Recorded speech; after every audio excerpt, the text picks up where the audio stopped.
What's up, everybody? This is Ben, and today I am back with the third part of the Roland Beginner MC-101 series.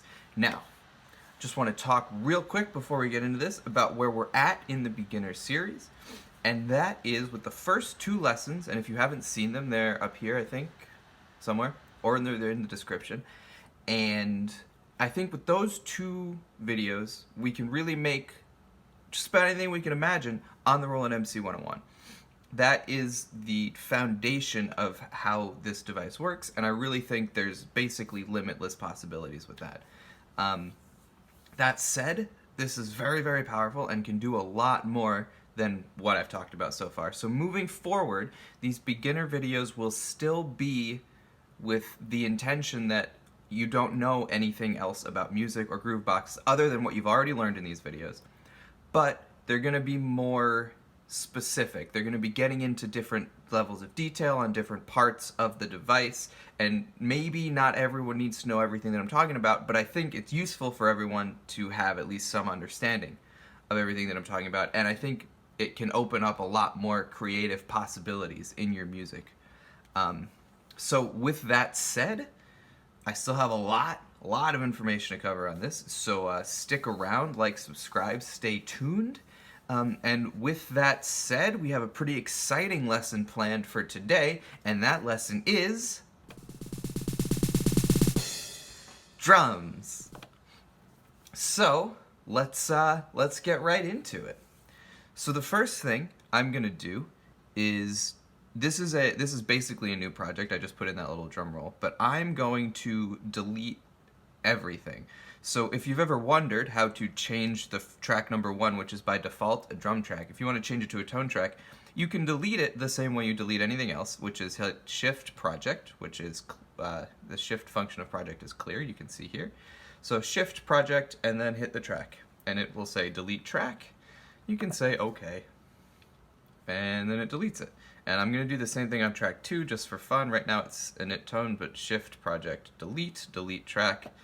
Okay, so now we have empty tracks, and on track 1, which is flashing, I'm going to create a drum track. Now, you might have noticed that there's two different types of drum tracks that you can create. They are drum and drum plus comp. Now, drum and drum plus comp are very, very similar. Drum plus comp, which comp here stands for compressor, which is a effect in music production, and all that it does is it makes the quiet parts of your music louder and the louder parts quieter, and the effect is it makes some like waveform that's like quiet, loud into something that is more succinct and maintains a more constant volume throughout it. That's the very basics of what it does. There's a lot of different ways that it goes in and out. I will cover that in a later video. For now, I feel like the drum plus compressor track, so all the drum plus compressor track does that's different than a drum track is gives you a few compressors to work with that you can send different drum sounds to. So I always use a drum and compressor track. You don't lose anything, I think, you only gain. I'm not exactly sure why they have two different types of tracks here, but I will say I always start with the drum and compressor track. Even if you don't use the compressors, they're sort of nice to have if you want to add little like effects later on. So for now, I'm just going to use a drum and compressor track. So we're going to say create drum plus comp, complete. Great. So here is our initial drum kit, and we're going to talk about how to set up your drum track, how to do all sorts of fun drum types of things with your track. Super useful for basically for very, very many types of music. All modern like pop music, rhythm-based music. Drums are very important for that, so that's what we are covering. So the first step of choosing a drum track is setting up your drum track is choosing a drum kit. So there are a lot of different kits. I think there's like 80-something kits on here, plus like a lot of samples. I think there's like 800 samples already loaded on here. So we'll talk about putting your own drums on here in a later video, but for now, there's plenty to work with. So if to choose a drum kit, when we're on the note section, same as choosing a different synth part or synth sound, you hit press the value dial, and now we have some options of where to choose from: preset, project, wave file, MIDI file. So we're gonna stick with preset for now. So pick preset. We select preset there, and now you can search by either all number or all alphabet. Now, I like to search by all alphabet because that makes it easier for me to understand what's going on. So if we come up to the top, we start with 80s kit. There's all sorts of different things. If you have a particular style of music in here, there's specific options for that. These are emulations of classic drum machines or sample. I'm not exactly sure how Roland does it. Roland made most of the drum machines that it emulates here. So with samples and with their analog circuit behavior sort of modeling, they come pretty close to sounding like the real thing. If you're into that sort of thing, if you're into rock, pop, other music that uses actual drum kits, there's plenty of samples for that too. So, you know, if you're trying to make drum and bass, you have kits here. So just to talk about how the pads are set up, for almost all of the kits in here, pad 9 here is, well, drum and bass kit isn't maybe a good example to start with, so let's go to like an EDM kit. Pad 9 is your kick drum, your bass drum.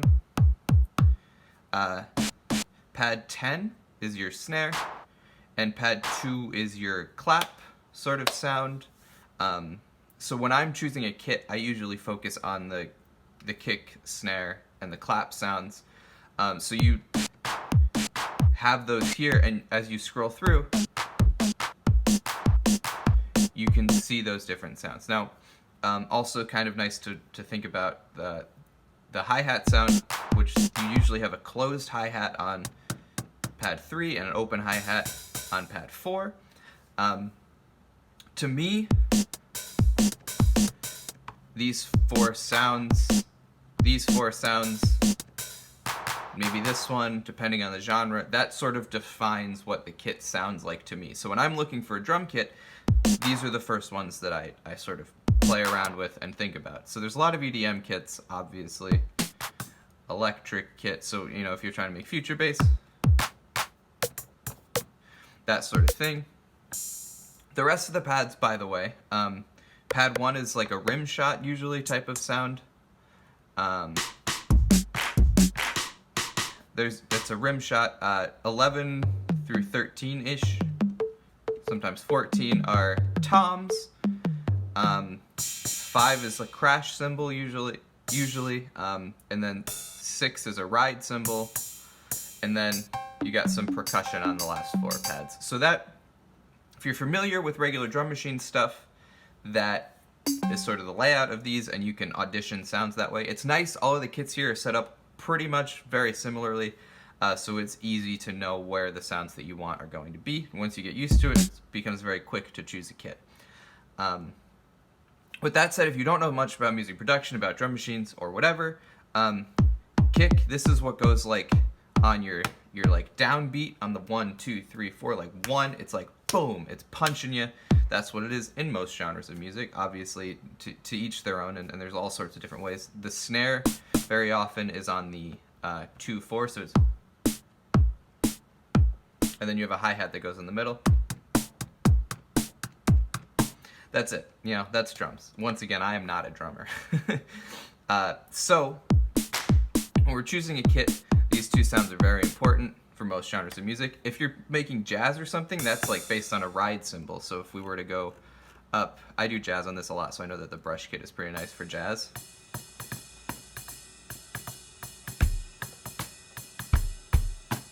That sort of thing is nice for jazz. So again, it depends on what style of music you're making. So with all that said, let's take a quick look at the different kits. You have like 80s kit, which is I think an acoustic sampled kit. Some of the kits say comp next to them. It'll be like 80s kit and then 80s kit comp. And so they're the same kit, but they've had additional processing done to it to make it sound a little bit different. And that, just pick which one sounds better to you, really. That's all there is to that. 90s kit, again, if you have a specific style in mind, these names can be very helpful. This is analog drum machine. The brush kit, acoustic sort of kit where they use the brushes. Again, very nice for jazz. Particular drum machines. Drum and bass, if you're into making that, you know what that sounds like. These are various styles of EDM, big room type of sounds. There's a couple of kits that are just like groups of hi-hats, which can be really good if you're making like techno or sort of like drum machine styles of music. Hip-hop, obviously, popular genres, house. There is a jazz kit, which does work well for jazz. Again, this one, a whole machine just of kits, which is useful for if you want a bunch of different kicks. There's an orchestral kit. Lots of fun to be had there. Other percussion types of things. Pop. Classic stuff. R&B. Reggaeton types of things. Sound effects. Come on, baby. Yeah. All sorts of samples come with it. Just snares. Standard kit. Studio kit. Classic Roland TR drum machines.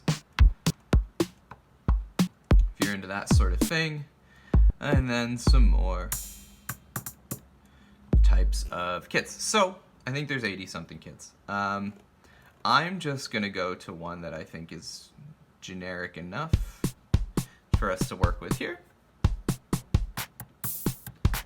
And then I'm going to hit this button to select it. And now I have this kit selected. One other thing that you can do, if you put in a simple pattern, say, we talked about this in the last video, but you just pick a note, go to seek, and then you can put where it wants to go, and then as the playhead moves, it will play the notes where you put them.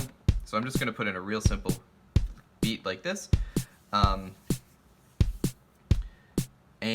then if you're selecting a kit, you can press the value button again, choose preset, and play, or I'm going to go to all alphabet again, and then if I hit play and then scroll, it'll play with the kit that's being auditioned on the screen. So that's a really useful way to scroll through kits and see what you want to do.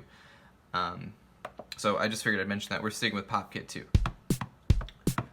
for the moment. So now, say I want to add a hi-hat. I don't like the sound of that hi-hat. I don't like the way that Pop Kit 2 hi-hat sounds, but I like the drum and the snare and the clap. So what do? We can change that. It's very simple. All we're going to do is we're going to hit Shift and the pad. And in fact, if you just want to set up your own kit, this is the way to do it. You just hit Shift and the pad, and then you can choose, again, preset project wave file for your different, where you want the sound to come from. So again, we're going to stick with preset. And now, if we see all number, all alphabet, but you keep scrolling, and you can see different categories of what we want to do. So I said hi-hat, and there's all sorts of categories here: sound effects, toms, percussion, FX, noise, voice, hit, sound effects. So I'm going to go to hi-hat. Now if I just hit the pad and scroll, we will get different sounds. These are all closed hi-hats, open hi-hats, etc., etc., etc. Good stuff. I really like just these simple sampled hi-hat sounds. I'm gonna pick this one, and I just pressed it to hit enter, and now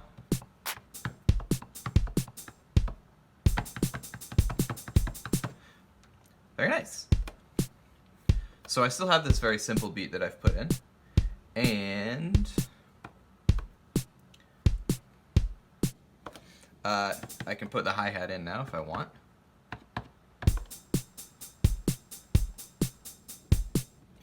Alright, great. So now I want to talk about what you can do to edit simple sounds, to edit the sounds. So for now, I'm going to focus on the snare drum. I'm going to hit Shift to edit the snare. I'm going to hit Shift and Sound, and that brings up the Kit Edit menu. And now I can scroll to edit pad 10, because pad 10 is my snare. Or I can just, once this menu is up, I can just hit the pad that I want to edit. So I'm going to hit exit again. The way to get there is Shift Sound and then the pad that you want, and then hit OK. So now we have some options for editing the individual sounds in our drum track. So we obviously the level goes up and down. Sure. The pan. So this is the first time I'm going to talk about pan, which pan is just where it exists in your headphones. So if you're listening to headphones or from a laptop that has stereo speakers, if I hit this, I can go all the way to the left or all the way to the right, like that, and 0 is in the middle. And so if you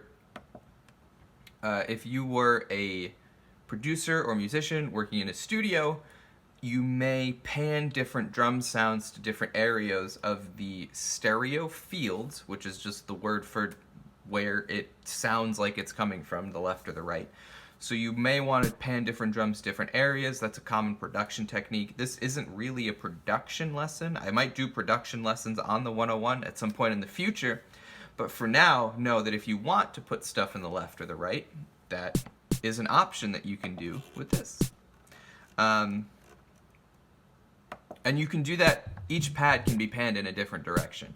And if you want the same sound panned in other places, you could put the same sound on 2 different pads, and then you could pan the different pads in different directions, and you can do all sorts of crazy stuff with that. So outside the scope of this lesson, but it's out there. So there's delay and reverb sends, which I'm going to get back to in just a minute. We're just going to keep going through. Mute group. This is a useful tool. So in drums, regular drums, the hi-hat, there's 2 hi-hat sounds, which is closed and open, and sometimes there's other ones too. But they come from the same piece of equipment, right? You've seen a hi-hat, it goes there's a pedal on the floor, you hit it with the drums, with the stick rather. So sometimes you don't want both of them to sound at the same time. Where like if you hit an open hi-hat, which has that long tail, but you hit a closed hi-hat while that tail is happening, the open hi-hat would stop sounding. So you can use these things called mute groups, and there's a lot of them, 31. I don't know why you'd ever need that many. But the idea is, if you have a group, so by default, your 2 hi-hat pads are in the same mute group, and that means if one plays, the other one will stop playing. Because if you have an open hi-hat, and you hit the button, or you hit the pedal, you can't see my foot, but I'm pretending I'm hitting a hi-hat pedal, then you close that, and the open hi-hat stops sounding. So to make things more realistic, you can have this pad will stop this pad from sounding. So if you listen close, if I hit this pad, it has that long tail. But if I hit this pad and then this pad, this pad stops that long tail. That's useful for hi-hats, making them realistic. It's also useful if you're going to put like samples and stuff in here to make things sound different. Unlike an MPC, if you're familiar with that workflow, I think they're like choke groups. But the idea is the same. And it's very common in drum machines to give you that sort of one thing can cut another one. It's also useful if you have a long sample. You can put an empty pad or a pad with zero level. You can use that in a mute group to have like an off button for a long sample, which can be super useful.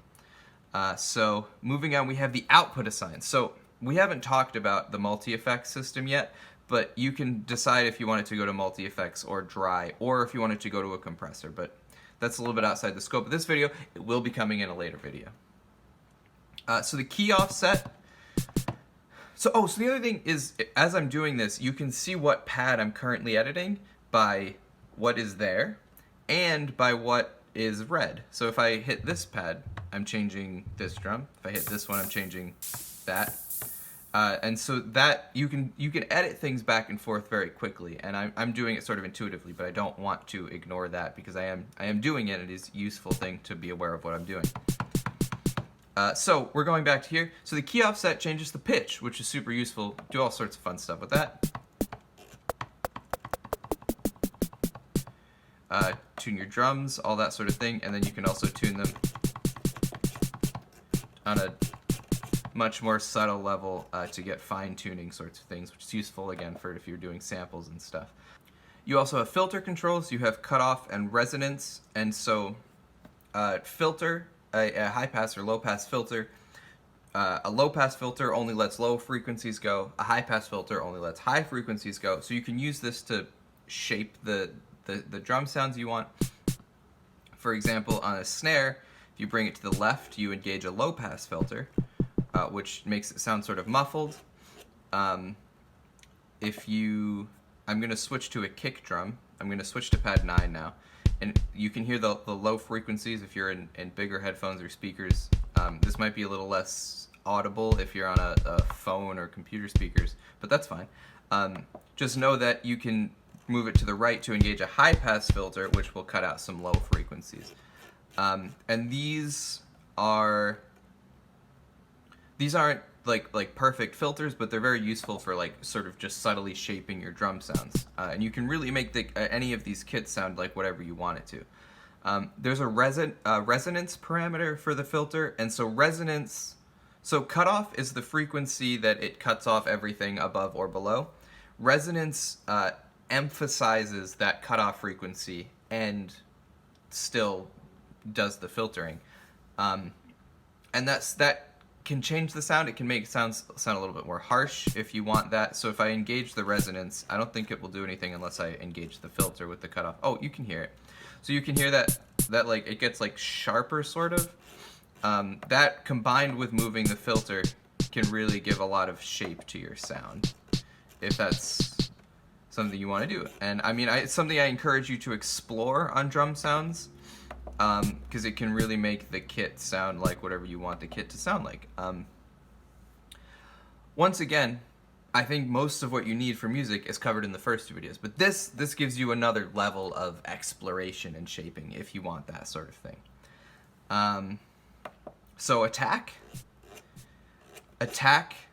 is how long it takes the sound to get from 0 to when you hit the button to the full volume of the sound. So if you do it on a snare drum, it cuts off a lot of the initial like thwap of the snare.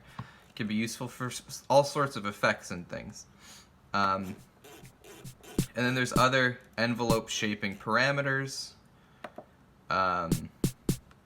So decay and release, not so useful for most like traditional drum sounds, but that's fine. Then you have some more like modes and things. There is an EQ if you want that thing. We're going to talk about EQ and multi-effects and those things in a separate video. But for now, that's a lot of shaping capabilities that you have on a sound. So I'm going to hit exit to get out of edit mode, or exit again to get out of edit mode, and now we're back to the regular standard note mode.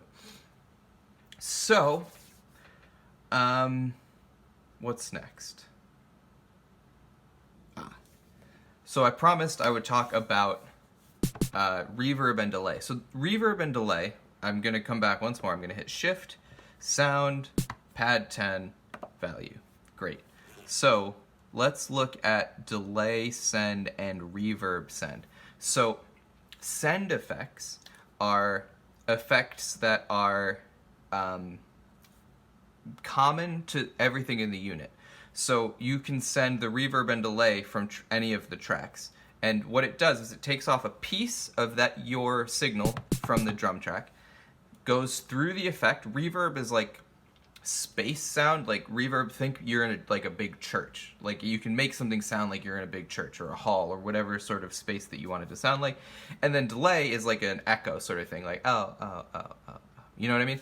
So both of those very common that you want to use on drum tracks, and not 100% obvious on how this works. So if I hit snare, and then right now delay send is 0, and I turn this up, I expect to hear an echo on the snare, but I don't. And that's because you need to turn on the delay send from the snare and from the kit as a whole. So this determines this parameter, pad 10 delay send, determines how much is sent from the snare to the delay in relation to the rest of the drum sounds. However, you need to set how much the delay is sent from the drum track to the delay in relation to other tracks. And that by default is 0. And this is very flexible and gives you a lot of opportunity to shape the sound how you want, but it's maybe not 100% obvious. And this is the sort of thing that people talk about when they say that maybe this device is a little bit confusing. But I think if you really take the time to learn, it's extremely flexible, much more flexible than other similar devices. And so with that tangent out of the way, to set the delay from the snare track, we're going to hit Shift Sound. And where we selected a pad before, we're going to scroll all the way past pad 16 to kit settings. And here we can change the pan of the whole kit, but we can also change the reverb send and the delay send from the whole kit. So now if I turn the delay up here, now we hear delay on the snare.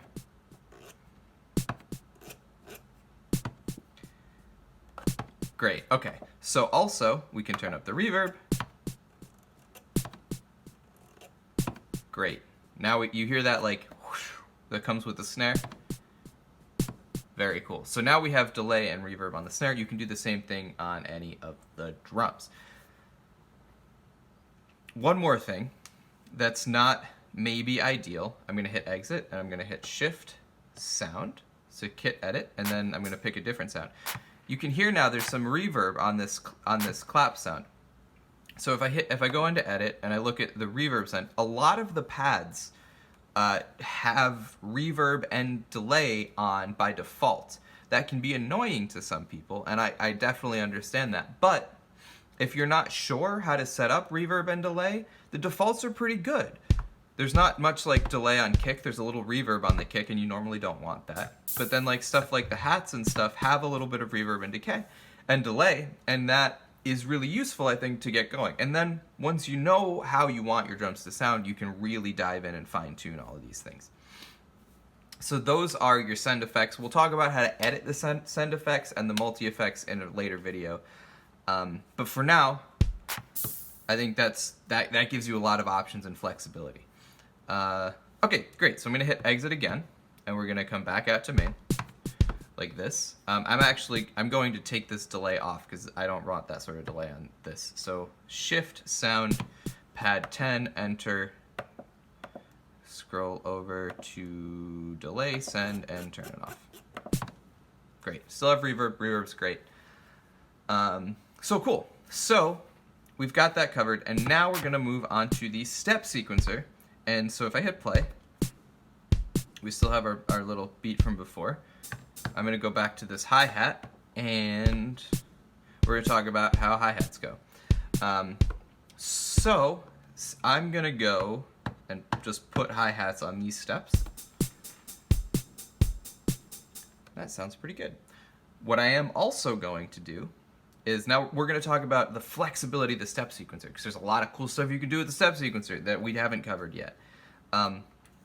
So this applies just to the drum step sequencer. There's other stuff on the synth track sequencers that we'll talk about in another video, but here we're going to talk about the drum track step sequencer. So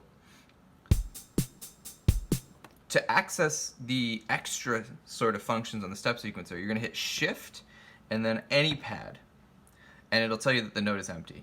If I hit a pad that has a note on it, it'll give you some options, and they are vel, sta, mt, and sub. We're going to talk about what each one of these are because they're very, very cool. So the first one is velocity. Now, if you're familiar with MIDI, you know what velocity is. If you're not, that's totally fine. Velocity is a parameter that is more or less how hard you hit something. And it's a common parameter in MIDI, and it normally changes the level, like how loud something is, and it changes how sometimes it changes like the timbre of what's being hit, but mostly it's volume. So we can change any of these parameters by turning the dial underneath it, like this. So the first thing is velocity, and I am going to go back to my note mode for right now. I'm going to turn off the kick and the snare, and we're going to come back to the hi-hat. So now, if I hit shift and a step, you can hear what happens when I change the velocity. So all of these, by default, the velocity is 100. And on this step, I've changed it to 40, say. So I'm going to hit play. So you can hear how that one's much quieter. So that is a good way, especially with hi-hats, to make like realistic sounding rhythms. So say I want to change all of them to 40. So this is an absolute knob. You can change knob parameters, but by default it works this way. You fiddle with it, and now you have something that is a little bit more dynamic. That's really cool. I like that. So there you, and you can change any of these however you want to. You can make some loud. You can make some whatever you want to do. That's a really great way to add like dynamic stuff to your drum machine programming. Alright, so the next thing here is sta, and that stands for start time. So start time is just, so these are 16 steps, right? But they represent a continuum of where that can be placed in a measure, right? There's smaller steps than just 16 per 4 beats. So if you want something to start a little bit ahead of time, you twist this value to the left. What I'm gonna do, I'm gonna clear all these steps so we don't have the velocity stuff anymore. So I'm gonna hit exit to get out of that like special edit mode, and then I'm just gonna tap on all of these to get rid of them, and then I'm gonna put them back. And now once again, if I hit shift and a step, they all have 100 velocity, so it's easy to hear what I'm doing. So this one, if I want it to be early, here that comes much earlier. You can hear that, and you can make it go much later. And so there's all, you can already hear that sounds like a little bit of an interesting rhythm if I do that on both of them. Pretty neat. Once again, I'm going to hit exit, and then I'm going to get rid of everything. I didn't need to get rid of all of it. I only changed 2 notes, but that's okay. On the sequence, shift, hit a button. We have a flat sequence. Next one is nt.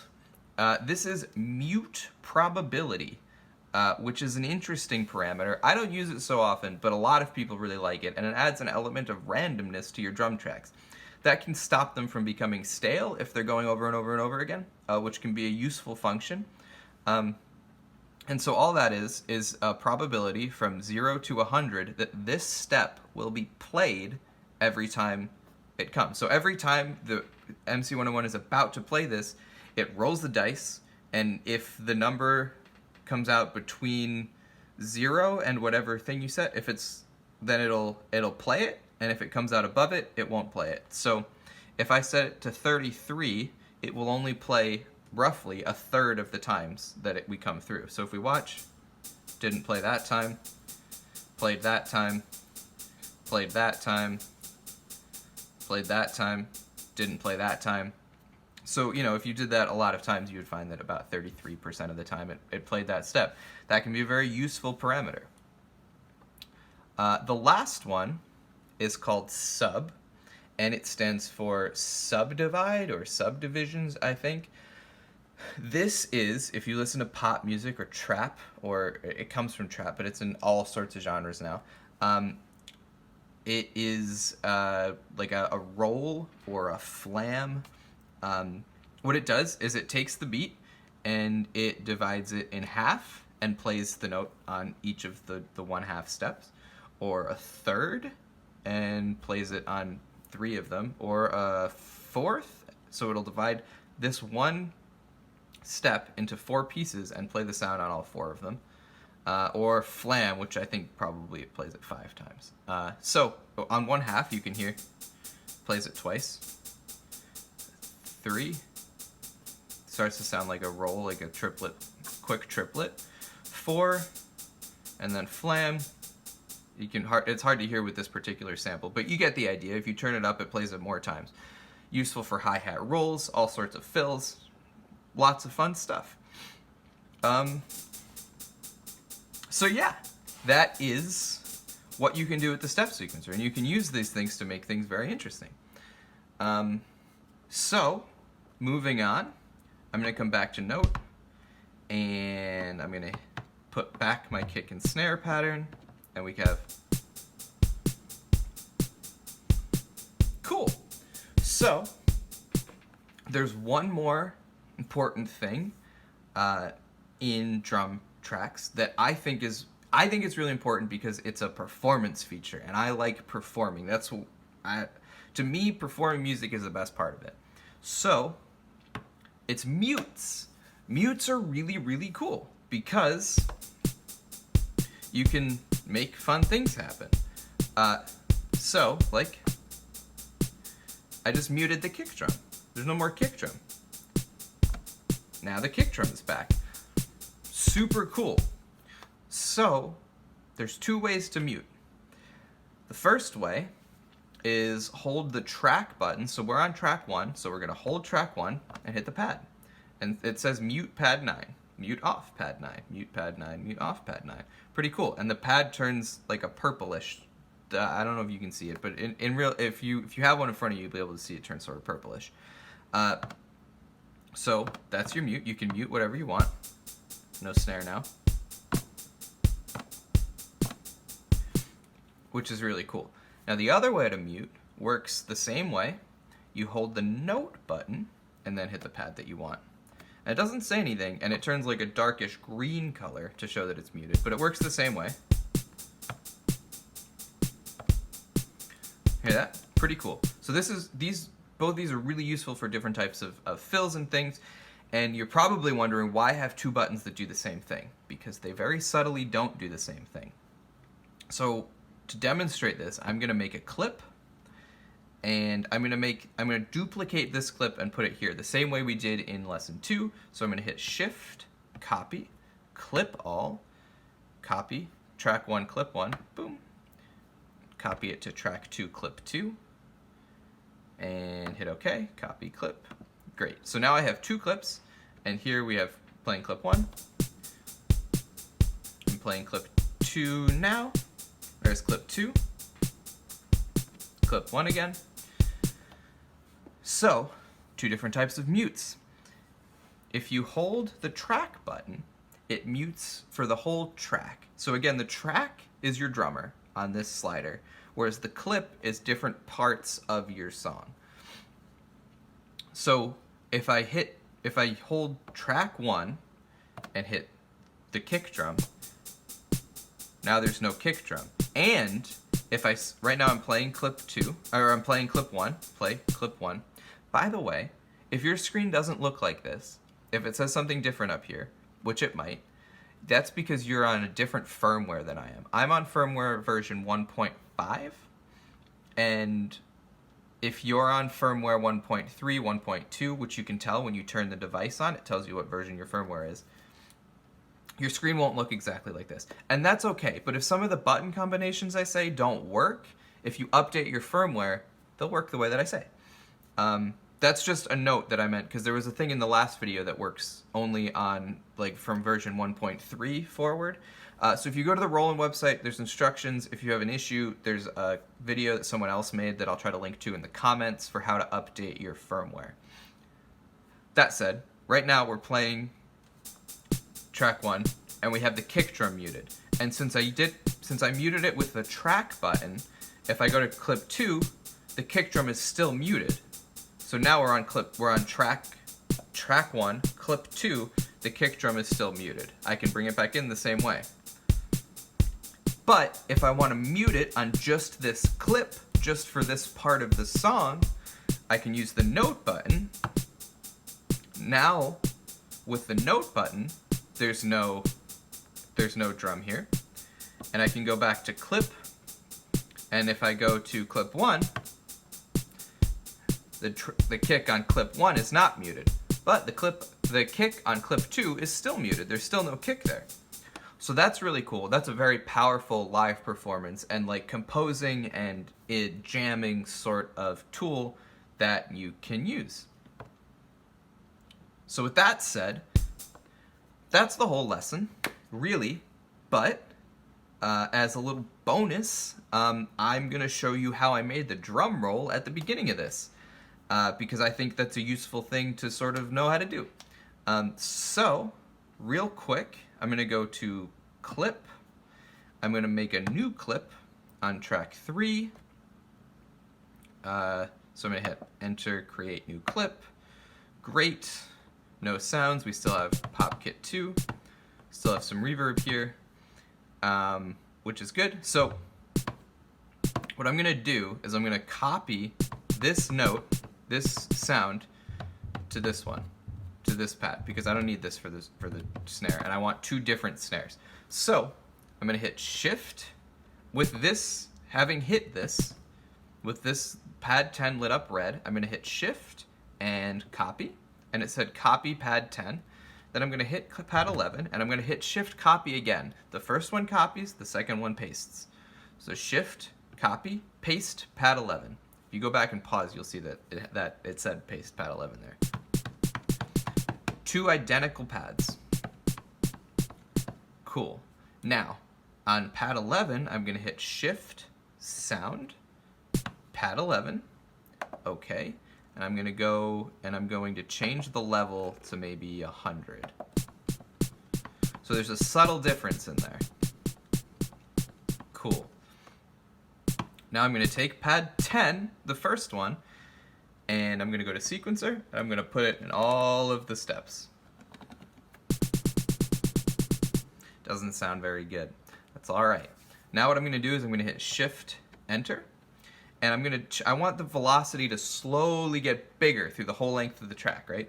So I'm gonna hit the pad, and this is a little trick that I do quite a lot. I'm just gonna turn this knob slowly, and you see that that's changing the velocity level of this pad. Great. And I'm gonna turn the knob slowly, but if I hit this, if I hit the different pads, it will be changing the level of each pad as I go. So here, I'll show you. I'm gonna hit this, I'm gonna start turning, I'm gonna hit this pad, and I'm just gonna hit each pad in sequence as we go up. And what that does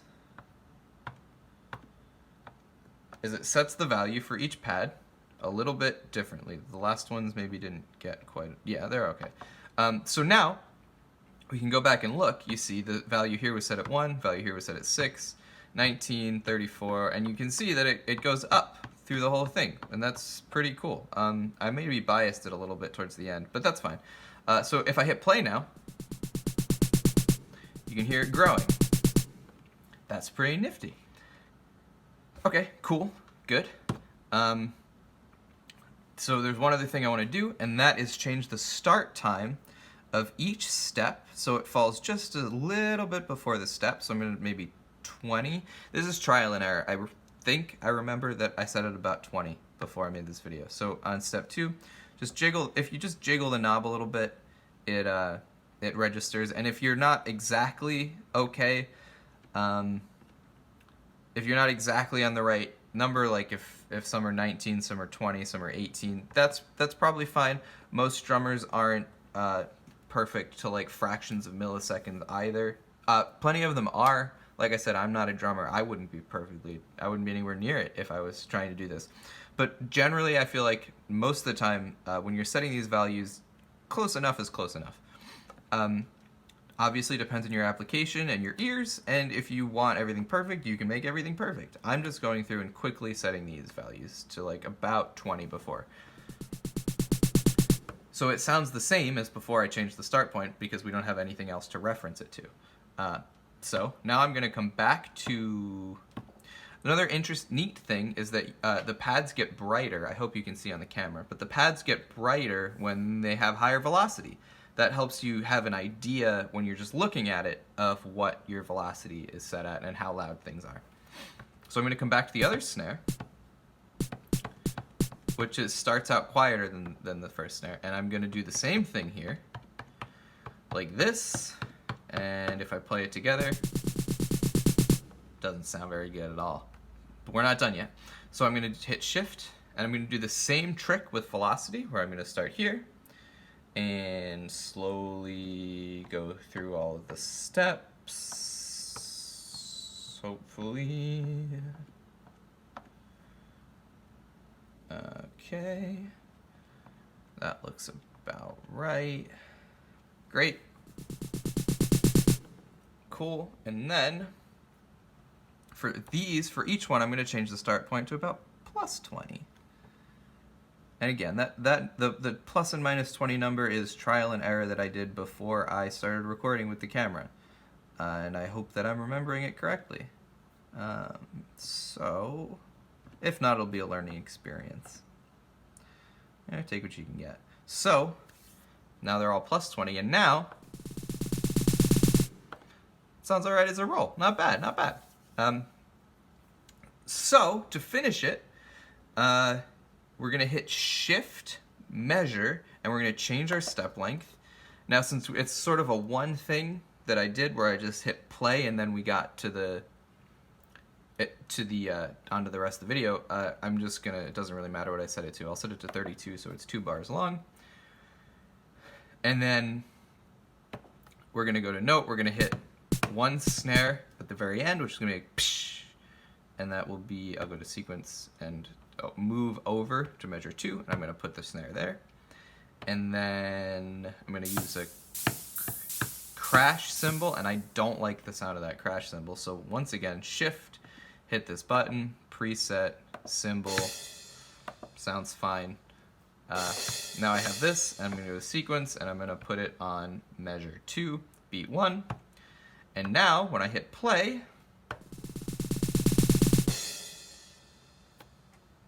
there you go. That's drums. Take it as far as you want, as not far as you want. Really, thanks everyone for checking these videos out. I'm so glad that it's helpful to you. Really, really, really happy that so many people are vibing with this. Thanks for sticking around. Hopefully I'm going to upload one video a week with the beginner and the advanced tutorials. I really am glad that you like everything. Have a good day. I will hopefully see you next time. Thanks, and have fun making music.